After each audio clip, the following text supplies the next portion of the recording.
سلام دوستای نازنین، بازم خوش آمدین. ما امروز میخواهیم طرز تهیه ونیلا کپی که براتون بگویم. خب دوستای نازنین، اولا ما 3 عدد تخم دباین یک کاسه انداخته با مکسر خوب مکسش میکنم.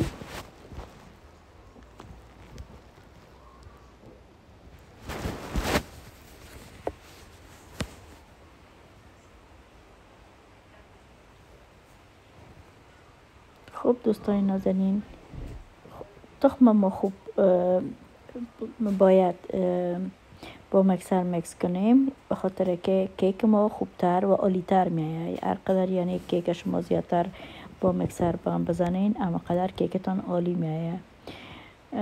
خب دوستا، قسمی که ببینین کاملا آماده شده. ما آل 1 گلاس بوره را بالایش اضافه میکنم و باز هم با تخم با بوره خوب با مکس میکنیم.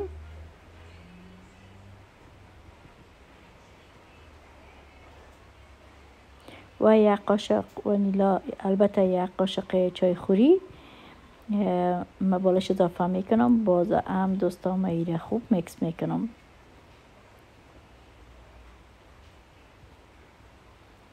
و دوستای نداریم، ما فقط 2 قاشق چای خوری ونیلا بالایش اضافه میکنم.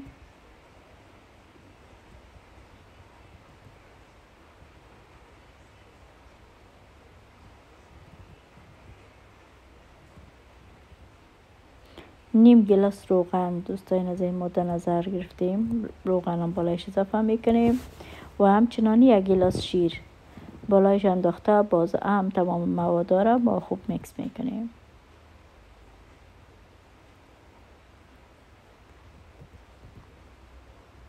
و دوستای عزیز، ما 2 گلاس آرد قبلا آماده ماندیم، 1 گلاس شم اندازم.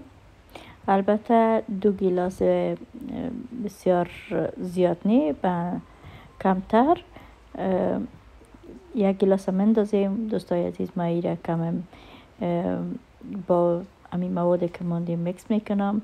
البته شما قاشق چیزی که در دسترس دارین میتونین که اول گرد کنین یا و بعدا با مکسر، به خاطر که آرد ما باد میشه، به می ترتیب ما مواد رو گرد میکنم، دوباره از مکسر استفاده میکنم و با مکسر خوب با هم میزنیم. قسمی که براتون گفتم، ما آرد 1 گلاس انداخته بودم و میخوایم که حال آرد اضافه ای که مانده ما بالایش کم کم اضافه میکنم.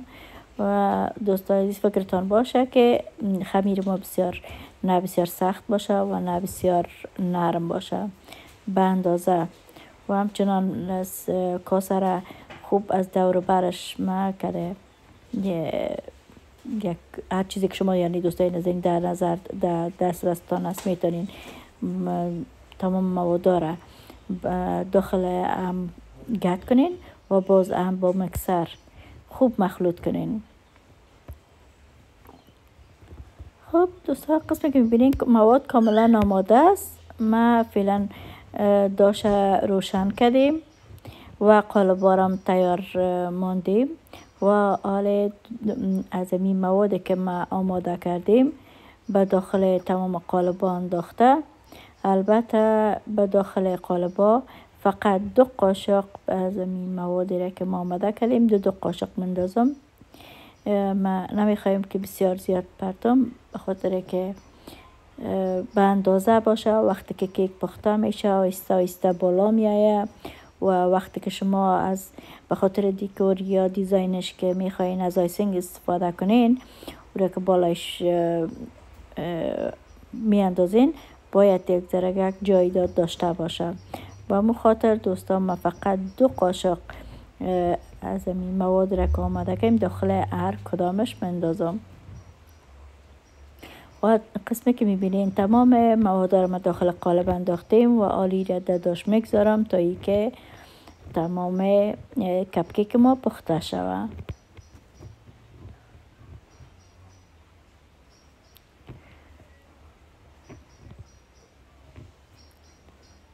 خب دوستا، حالا کیک ها آماده شده، همهش ما میگذارم تا ای که سرد شوه و آیسینگش فعلا جور میکنیم.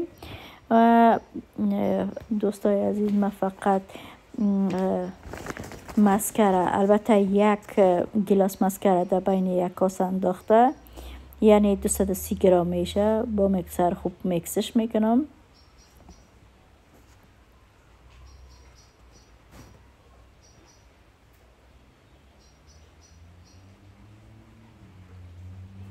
و البته 3 گلاس آیسینگ شوگر ما آماده ماندیم، اون بالایش اضافه کرده. باز هم خوب آیسینگ شوگر با مسکر مکسش میکنیم.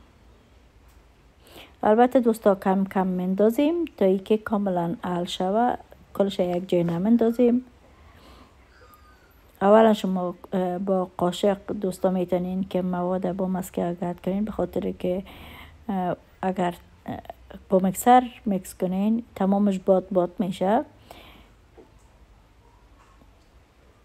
اولا با قاشق خوب گردش میکنیم و دوباره با مکسر خوب درست مکسش میکنیم تا کاملا حل شوه.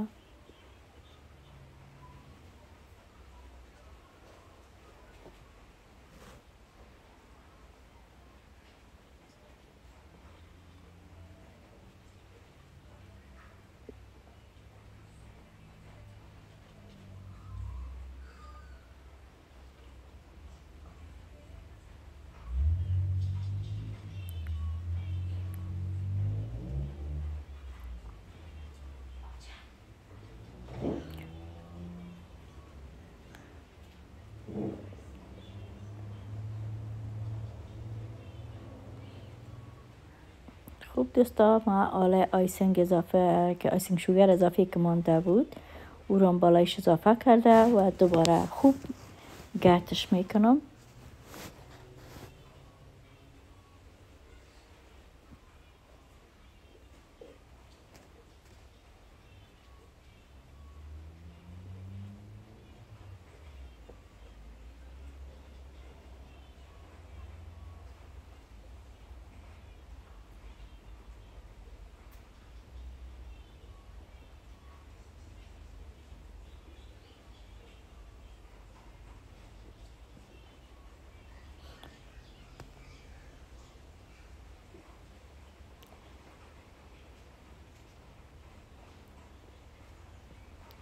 خوب دوستا، ایره با هم خوب میکس میکنیم به خاطر که دردک یا درشت از پیش ما نمانه. قسمی که میبینین آیسینگ ما خوب گرد شده یا خوب حل شده.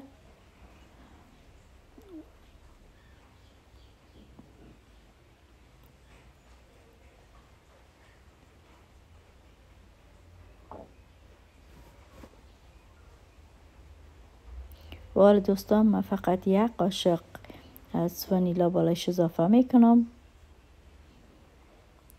و همچنان از فود کلرینگ یا رنگ غذا دوستان، ما رنگ سبز بازی کپکیک ما انتخاب کردیم. فقط 2 قطره را اولتر مندازیم، میبینیم که رنگش به چی اندازه است. اگر شما دوست داشتین میتونین رنگ زیادتر استفاده کنین، یک کمک واره. البته فقط به اصطلاح به حساب قطره دوستا شما حساب کنین. ما 2 قطره انداختیم، رنگ پسته یک که گرفته. ما میخوایم کمی رنگش یعنی دوگم تاریک ترک بسازم، یعنی میخوایم 1-2 قطره دوگم دایش اضافه کنم. اول خوب مکسش میکنم، از 4 بر شکلش یک جای گرد میکنم و بعد از اون میبینم اندازش که به چی اندازه ما ضرورت داریم. اما قدر دیگه ما میخوایم که رنگ بالایش اضافه کنم.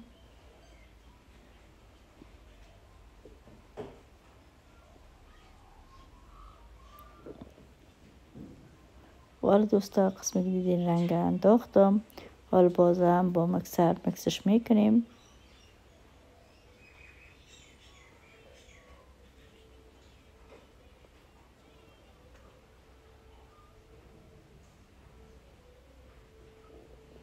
خب دوستا، اگر شما دوست دارین میتونین از رنگای یعنی دیگه قسم از یعنی از رنگ غذا باشه میتونین استفاده کنین. هر رنگ را که شما دوست دارین به دل خودتان است. ما میخوایم که از می رنگ خود 2 رنگ آماده کنم، یعنی یک نیمش کم تیسترک میکنم و نیمش کمی رنگش ضعیفتر میمانم، به خاطر که مقبول تر معلوم میشه. یا بس امو دیزاین را که ما انتخاب کردیم امو دیزاین یعنی بهتر معلوم میشه. خب دوستا قسمی که دیدین ما تمام آیسینگ آماده کردم، در بین آیسینگ بگ انداختیم. به این ترتیب دوستا ما ایره تزیین میکنم.